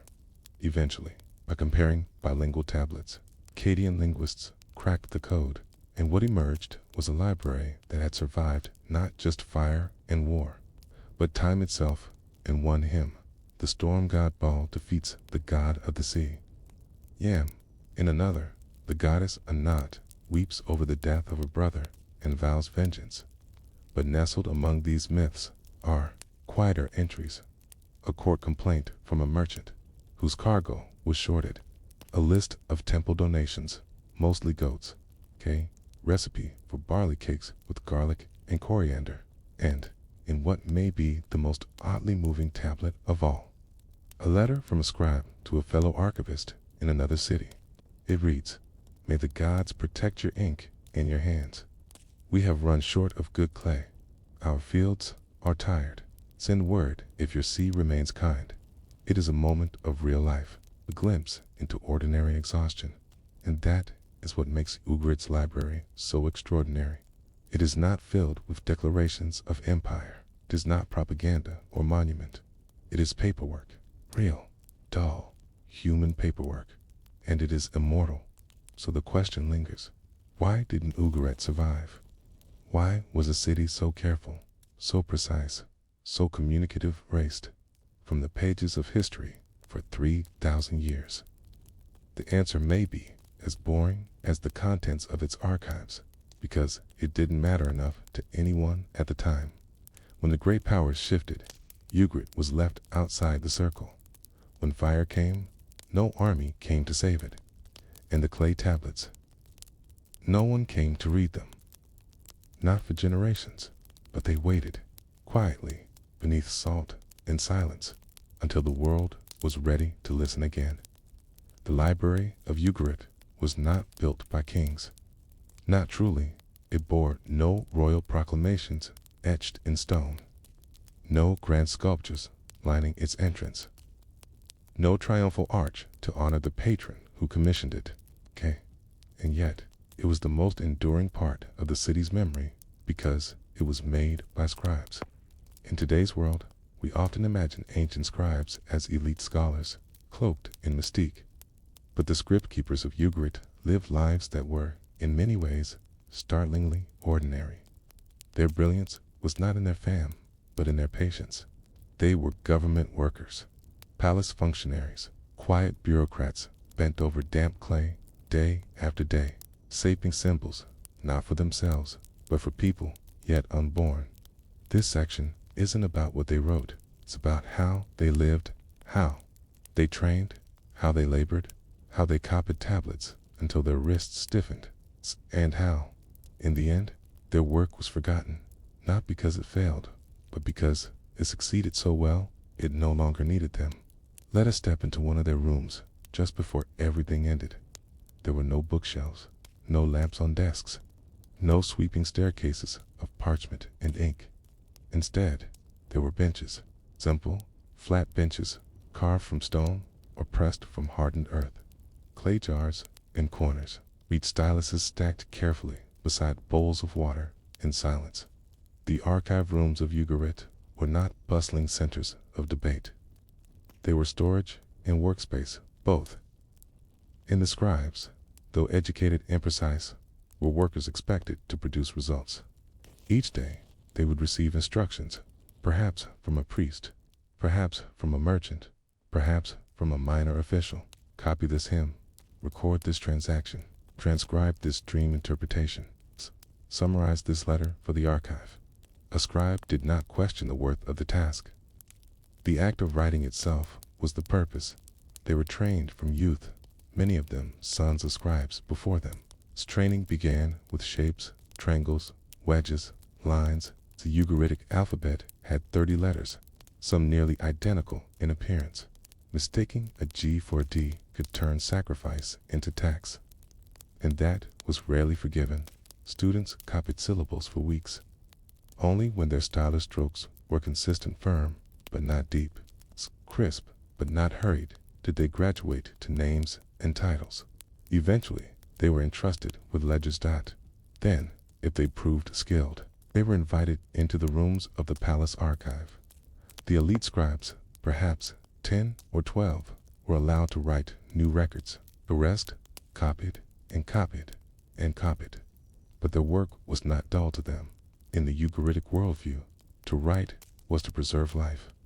The gods, after all, recorded destinies, and humans, in their own humble way, could record laws, events, patterns of the stars, rituals of the dead, births of children, and prices of barley. In fact, among the most carefully written tablets in Ugarit is one titled The Reckoning of Offerings. It details, line by line, the gifts brought to the temple of Baal over a span of 47 days. Not because the gods needed reminding, but because forgetting was seen as a spiritual danger.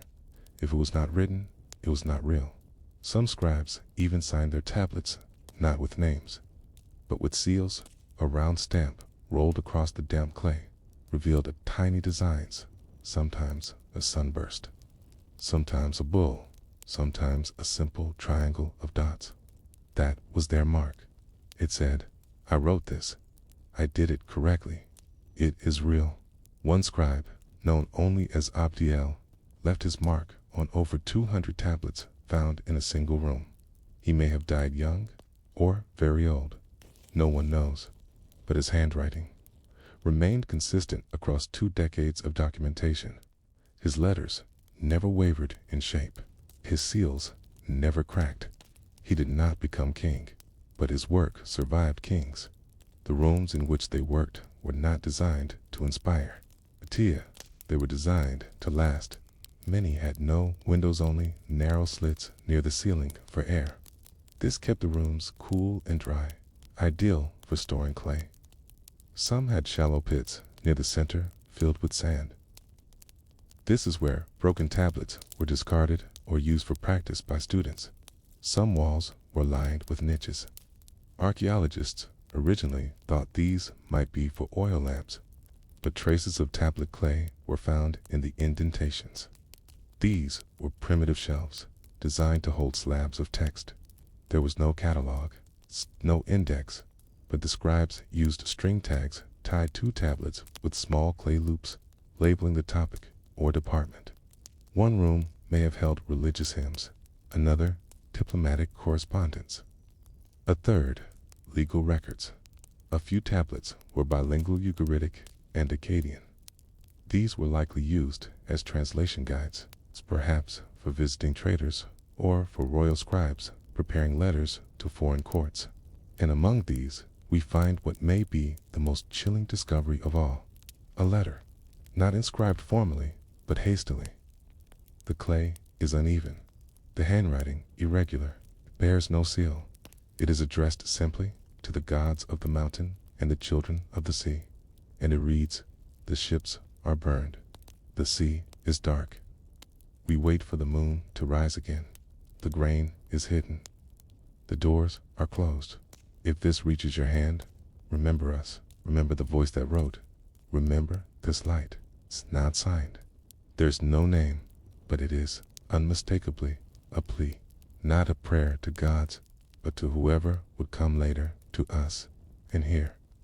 In this moment, we must pause, because something changed in Ugarit around 1190 BCE. The language of the tablets grows shorter. Contracts become more urgent. Lists more hurried. There is no record of the city's destruction, but the writing itself changes. As if the hands that held the styluses trembled slightly more each day.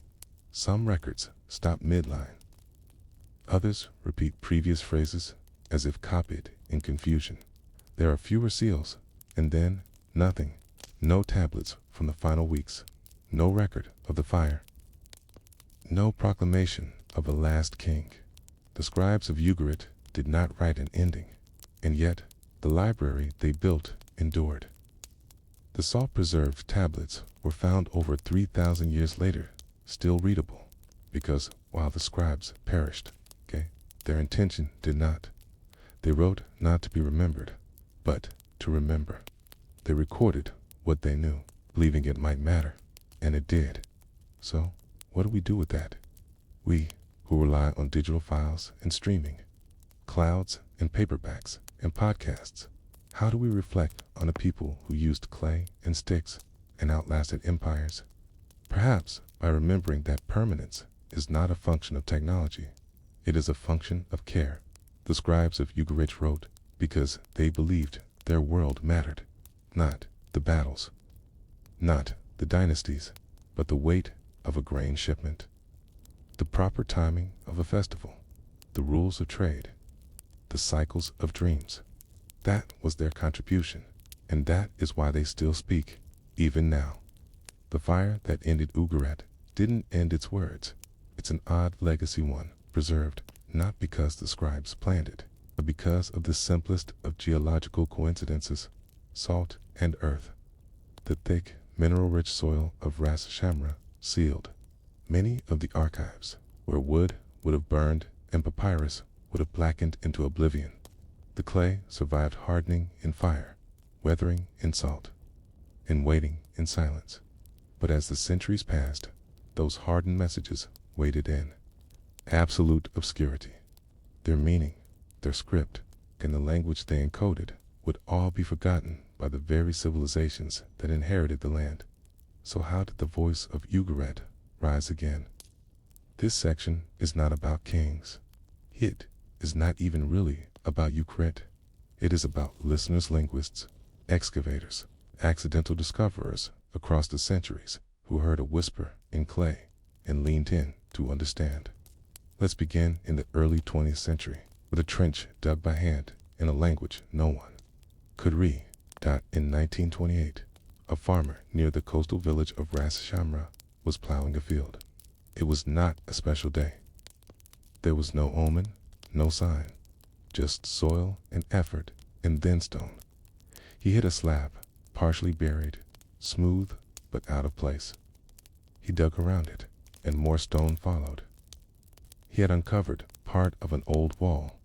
Local authorities were notified, and soon after, French archaeologist Claude Scheffer arrived. At first, he assumed it was a minor Phoenician site, perhaps some Roman ruin. But as the excavation deepened, strange things emerged.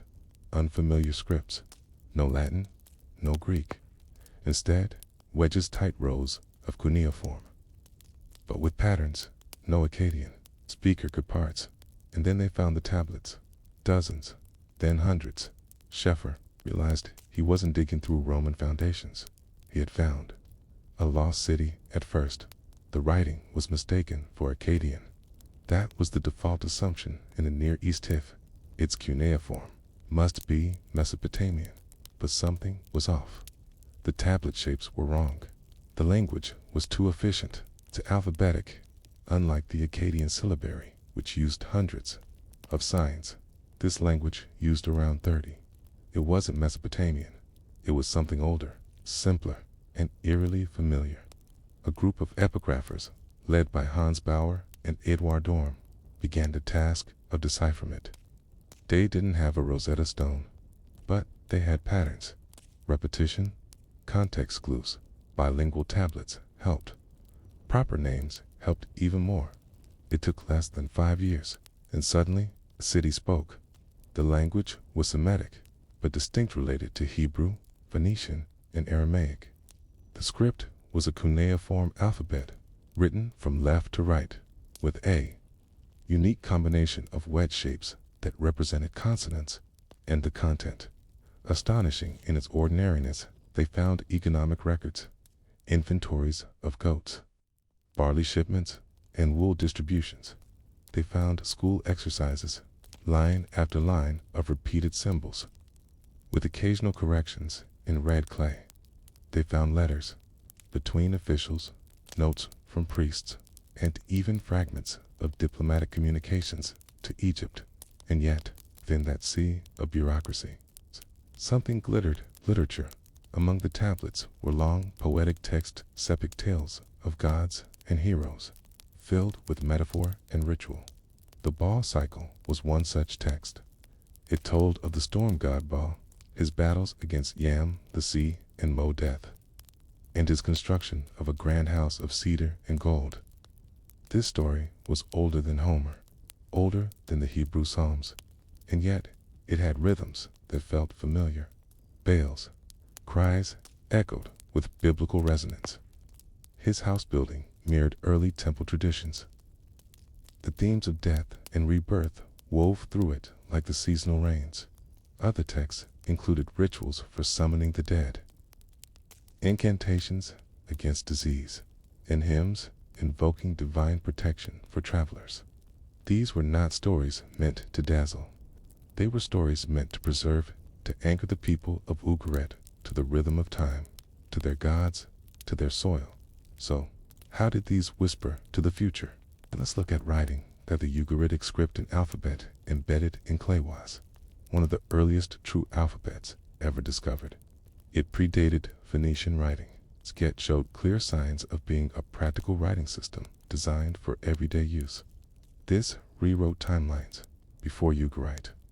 The history of alphabetic writing leaned heavily on the Phoenicians. The Ugaritic discovery showed that alphabetic thought may have been broader, older, and more regionally diverse than previously believed. It showed that alphabetic systems weren't just tools of merchants. They were used by temple, scribes, poets, and priests. Second, let's talk about survival. The city's archival rooms, especially the house of the high priest, demonstrated an organized, almost bureaucratic obsession with documentation. This hinted at a society where record-keeping was sacred, not just useful. Sacred, it offered a counterpoint to the usual narrative that ancient societies only recorded what their kings wanted known. In Ugarit, it seems the scribes had more authority. Or perhaps the priests did. Either way, much of what survived wasn't royal decreed, was the daily rhythm of institutional life. This, too, restructured assumptions. And there was one more revelation. Buried among the tablets were medical texts, tiny fragments that listed symptoms and remedies. Some remedies were purely ritual, invoked the goddess, place clay on the forehead, recite a verse. Others were clinical. Brew this herb, apply this salve, wait 3 days. This convergence of religion and science wasn't new, but the Ugaritic versions were older than most others known at the time. It suggested a lineage that Greek medicine didn't emerge from a vacuum. that Babylonian herbalism wasn't the only route, that the scribes of Ugarit or their quiet rooms were part of a longer, interconnected web of healing knowledge, stretching across time and space. But let's step back from the scholars for a moment. Let's return to the people, because even if we can't know the names of the scribes who wrote these texts, we can picture them not as mythic figures, but as men and boys, perhaps even women, though we lack direct evidence, who spent their days shaping clay, their hands cracked in winter, their eyes strained by oil lamp flicker, inhaled the dust of old tablets, carried their styluses tucked in cloth belts, and waited weeks for the kill to harden the library's next chapter. They didn't think of the future. They thought of getting it right, of making sure the account tallied, that the hymn matched tradition, that the name was spelled correctly, lest the god be insulted. They wrote not because they were certain anyone would care, but because they believed the words mattered. That's what makes the loss so haunting and the rediscovery so precious today. The tablets of Ugarit rest in museums in Damascus, Aleppo, and Paris. Their translations continue to refine the edges of ancient Semitic linguistics. Their scripts remain studied by graduate students and decipherers often deep into the night, and still some tablets remain unread. Some were broken too badly. Some were scorched in their final hours.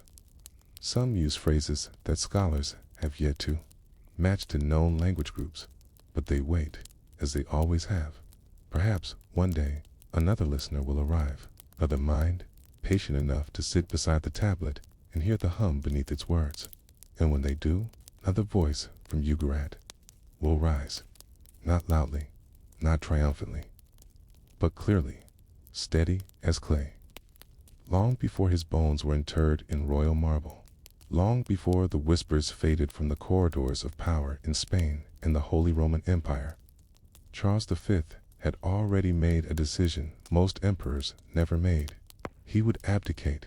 He would step down, not due to failure, not because of a coup, but because he had grown tired. Tired of conquest, tired of ruling, tired of gout, and the weight of a world that stretched across continents. So he retreated not to a throne, but to a monastery. It is there in the cloistered walls of UST, surrounded by monks and murmuring prayers, that Charles V began to think deeply about death, not as a ruler obsessed with legacy, but as a man wondering where, exactly, to lie still when the noise finally ended.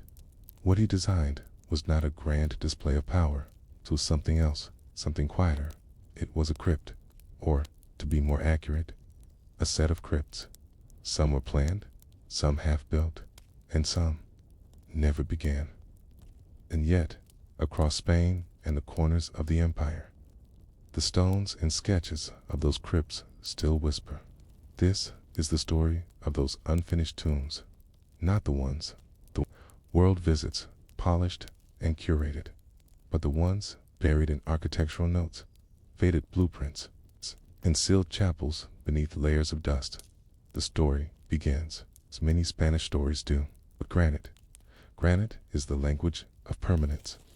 In 16th century Spain, few understood this more deeply than the men building El Escorial, vast palace monastery complex northwest of Madrid, commissioned by Charles's son, Philip II.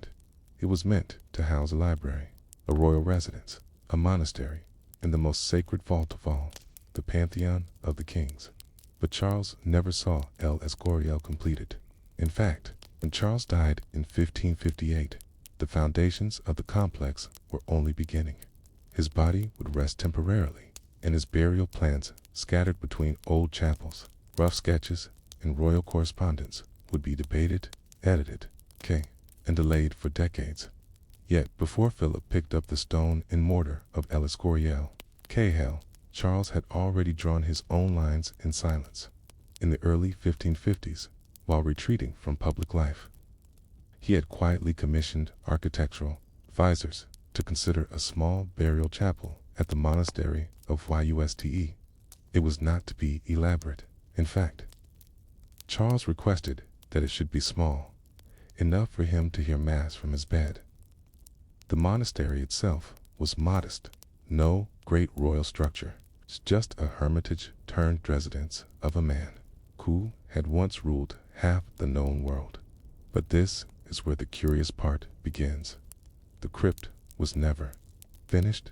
There are no direct orders rescinding the plan, no violent upheaval or funding failure, simply no record of it being built. Few notes in the margins of construction accounts hint at its conception, mentions of space being cleared, stones delivered, but nothing more. Was it intended as a personal mausoleum? Perhaps just a meditative chamber beneath the altar? No one knows. The records fall silent. What remains is the monastery, still standing, still quiet, still holding the room where Charles died, but beneath it no crypt, no tomb, just earth. And so, the first crypt vanishes, not with fire or theft, but with administrative neglect. Elsewhere, however, another plan stirred. Before used, Charles had spent decades considering how to honor his family line in death. The Habsburgs were not new to monumentality. Their ancestors had been buried in Austrian abbeys, German cathedrals, and Burgundian chapels with sprawling vaults and alabaster effigies. Charles wanted something more. Uniform in the early 1540s.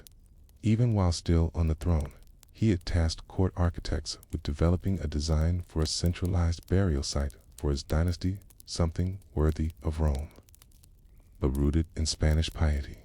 Two names emerged repeatedly in the archives: Luis de Vega and Juan Bautista de Toledo. Both were master builders of the Spanish court. Both were steeped in Renaissance geometry and monastic proportion, and both left behind sketches, fragmentary, faded, but revealing. These plans were not for El Escorial. They were part of an earlier, now forgotten vision. According to a bundle of papers preserved in the Archivo General de Simancas, Charles considered building a burial chapel near Valladolid, a domed chamber, circular in form, modeled loosely after the Pantheon in Rome. The names of saints were penciled into niches. The dimensions were precise, 44 feet in diameter, with an oculus to allow in the sky. But again, it was never constructed. Why? Political tensions were rising. Funding was shifting toward military needs. And Charles, weary of ceremony, began leaning toward a quieter ending. So the second crypt never saw sunlight. Its blueprints were folded, stored, and eventually forgotten in a chest of royal documents until the late 19th century. The only crypt that truly received Charles's remains was neither his design nor his choice. After his death in 1558, my body was temporarily placed in the monastery of Yuste, a simple coffin, no grand inscription, no permanent sarcophagus. Philip II, his son, waited. El Escorial was under construction. The royal architects, now led by Juan de Herrero, were finalizing the Pantheon of the Kings, a subterranean rotunda beneath the main altar of the Basilica. And so, for over 2 decades, Charles lay in interim tombs, moved from one chapel to another until 1574, when the Pantheon was complete enough to receive him. But this final burial, too, did not match the vision Charles once entertained. His plan, according to a letter discovered in the Escorial archives, had been to rest in the chapel not beneath it. He wanted to attend Mass in death, just as he did in life. He wanted to lie with his face turned toward the altar, his body still part of the liturgical space. But Philip disagreed in his son's eyes. A true royal tomb should be hidden sacred, yes, but out of sight, beneath the stone, in eternal sleep. And so Charles's coffin was lowered into the Pantheon, carved into the black marble walls. His name is etched alongside other kings. No image, no effigy, just stone. Yet even here, the crypt remains unfinished. The pantheon of the kings contains only a subset of the royal line. The rest, the consorts, the infants, the non-ruling children, were buried in other sections of the basilica. The second crypt, known as the Pantheon of the Princes, was later created. But it too stopped short of the original vision. In documents discovered in the 18th century, Hera had drawn a far more extensive plan, one that included 4 more radial crypts, one for saints, one for soldiers, one for artists, and one for confessors of the faith. None of those were built. Time, money, and shifting dynasties intervened. Today, they remain footnotes. So what then do we make of these crypts? Of the blueprint in Valladolid, the half-imagined chapel beneath U.S. stations of tombs between temporary chapels and final vaults? Perhaps what Charles V sought was never a tomb at all, but an answer to a question all emperors eventually face. How much of you survives when the crown is set down? The unfinished crypts speak not of negligence, but of transition, of a world moving from medieval pomp to Renaissance austerity, of a king wrestling between divine right and human frailty, of a son building not what his father wanted, but what the dynasty needed. These are not forgotten ruins. They are architectural memories drawn in pencil, buried in dust, and whispered by stone. You've heard of the grand staircases of palaces, of marble steps worn by velvet slippers and coronation processions. But beneath the Basilica of San Lorenzo del Escorial, there is a staircase that almost no one ever used. Not because it was forgotten or because time wore it down, but because it was never meant to be walked. It was sealed, blocked at the bottom by a slab of granite, almost as thick as the door to a vault. And behind that slab, or perhaps beneath it, historians have long suspected lies a chamber that was planned but never opened, a crypt that exists more in architectural whispers than in stone. To understand it, we must return to the man who built the Pantheon of the Kings, Juan de Herrera. By the late 1560s, Herrera had become Philip II's principal architect at El Escorial, where his predecessor, Juan Bautista de Toledo, had introduced Italian Renaissance principles to Spanish soil. Herrera brought geometry, austerity, and scale. If Toledo dreamed in arches, Herrera worked in right angles. He was also a planner, and buried in the annotations of Herrera's surviving elevation drawings for El Escorial is a curious reference. No capilla, inferior. No Egigiata, an unbuilt lower chapel, a second level beneath the Pantheon. The mention is brief, almost apologetic, as if to acknowledge a plan abandoned for lack of time or funds. And yet, the space above it, the existing Pantheon of the Kings, was already the most ambitious royal burial vault in Europe. So, why dig deeper? To find the answer, one has to look at how Charles V viewed death. Charles was born into a Europe that feared the grave, not for its silence, but for what might follow: purgatory, judgment, separation from the church. He was raised on chants, relics, and the sacred geography of holy burial. In the medieval worldview, still dominant during his youth, tombs mattered not just for memory, but for salvation.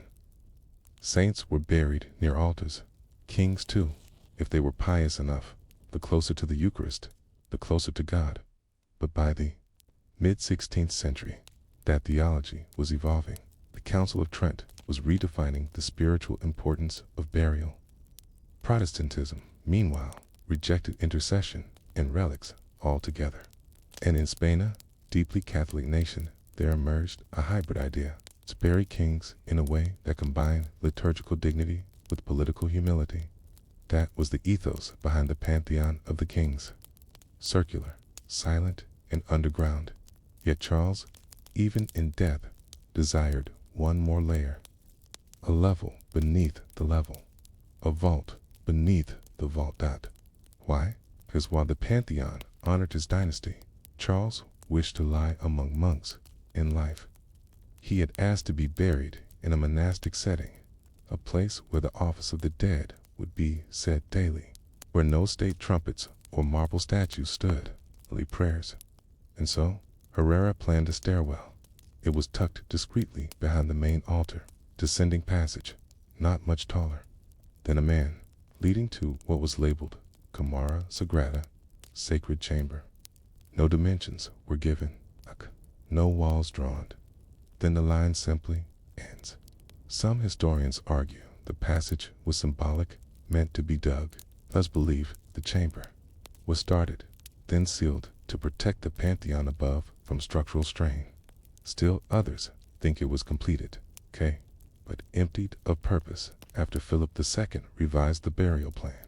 Yet one document, hidden in the Royal Library at El Escorial, tells a different story. It's a letter from a mason named Pedro de Villegas, dated 1570. In it, Villegas requests a payment for 24 stone slabs cut for the lower vault under the king's chamber. He even lists the delivery, 8 pieces of granite hauled through the north cloister. He references a niche of depth, not more than for Veras, about 11 feet, but no such chamber is visible today. Where did the stone go? And more curiously, if there was no vault, what were the slabs for? Some suggest they were used elsewhere. Others claim they were built into the floor of the Pantheon itself. But in 1996, during a structural survey of El Escorial's foundation, ground-penetrating radar revealed a small cavity beneath the existing crypt, roughly rectangular, empty, unopened. The implications are quietly staggering. It's possible, though, unconfirmed, that Charles's original burial vault was begun, and then simply abandoned. No royal edict canceled it. No fire destroyed it. Just a quiet decision made between architects and monarchs. To seal it off, perhaps it was too damp. Perhaps the structural engineers warned against it. Or perhaps Philip II ever, the meticulous planner, feared his father's spiritual humility might diminish the grandeur of the Habsburg legacy. Whatever the reason, Charles was ultimately buried where we know him today, in the Pantheon of the Kings. Just above the unfinished vault, the forgotten crypts didn't stop with Charles. They set a precedent. Future kings began to rethink how and where they should be buried. Some were entombed beside their fathers, others in hastily constructed vaults. But the greatest shift came not in marble, but in paper. Philip III and Philip IV began to sketch new burial zones plans that expanded the royal crypt into something of a spiritual city beneath El Escorial. One idea, recorded in a vellum manuscript now held in the Prado archives, called for Campo de los Caídos, a field of the fallen below the monastery, where royal soldiers and noble confessors could be buried in concentric rings. Another proposal, from the 1620s, envisioned an ossuary for unclaimed royal children hidden behind the Pantheon walls, a space for the forgotten still royal, still named, but not visible. None of these were ever completed. The crypts remained confined to the kings, the queens, and eventually the princes. But the legacy of Charles's unfinished crypt, the one beneath the sealed stairwell, remained like a myth, quiet, half-remembered, and oddly powerful. Today, modern visitors to El Escorial pass within meters of that sealed stairwell. Most don't notice. The basilica's grandeur pulls their eyes upward, toward ceilings, altars, light, but below their feet, something remains. Not a ghost, not a relic, but a question. What if Charles V had been buried where he originally wished? Would the crypt below have changed the way Spain viewed its dead? Would more monarchs have followed him into spiritual anonymity? Or would it have disappeared entirely in another chamber, lost to politics and stone? Sometimes history is not written in what was built, but in what was never opened. The blueprint had faded, the mason's measurements forgotten. The granite slabs were either buried or repurposed, and the stairwell was sealed as though it had never existed at all. And yet, Centuries later, long after the dust of the Habsburgs had settled, the unfinished crypt of Charles V continued to echo in curious ways, not in the prayers of monks or the chisels of stonecutters, but in the architectural decisions of those who came after. The question lingered. How do you honor a king who requested to be buried in silence in a chamber that was never completed? And what happens to the memory of an absence? To understand this strange chapter of royal memory, we must move forward, past the solemn tombs of Philip II, Philip III, and the Bourbon kings who followed, past revolutions and republics, past the French invasion of Spain and the fall of absolute monarchy. We arrive, in fact, at a time when the unfinished plans of the Habsburgs became the foundation of something entirely unexpected. Propaganda. It began, quietly enough, in the 19th century. The crypt beneath El Escorial had begun to show signs of wear. Moisture crept into its lower walls. Paint peeled from the stuccoed ceilings. The names of lesser-known royals carved into the niches began to fade. There were whispered debates about restoration, how much to preserve and how much to leave untouched. But as Bourbon monarchs returned to power after the Napoleonic Wars, interest in El Escorial surged again, and so did interest in the myths that surrounded its construction. One such myth was that Charles V had once ordered a second cryptosecret, even more modest burial chamber beneath the known pantheon. No such document was ever found to support this. No official order, no papal blessing, no surviving architectural rendering. Only references in private letters and vague remarks in the margins of construction records. But that absence only made the idea more appealing in a Spain battered by revolutions, civil wars, and political collapse. The idea of a silent, sacred space untouched by history became oddly comforting. Some writers suggested the sealed crypt represented the true legacy of Spain, not its crowns or empires, but its humility, its prayer, its return to faith. Others, particularly nationalist thinkers during the 20th century, began to use the legend of the unbuilt vault to imply something else, that Spain had turned its back on its purest royal vision, that somewhere along the way, grandeur had eclipsed grace. But the irony, of course, is that Charles's vision wasn't forgotten, it was misunderstood. In 1940, under the regime of Francisco Franco, a massive construction project began in the mountains of the Sierra de Guadarrama, 50 kilometers from El Escorial. It was called the Vale de los Caídos, the Valley of the Fallen. Franco, the dictator who ruled Spain for nearly 4 decades, imagined it as a memorial to those who died in the Spanish Civil War. But its foundation drew heavily, almost obsessively, from the architectural and symbolic template of Lescor. It had a grand basilica carved into the mountain, a towering cross visible for miles, and, crucially, a subterranean chamber meant to house the remains of the great defenders of Spain.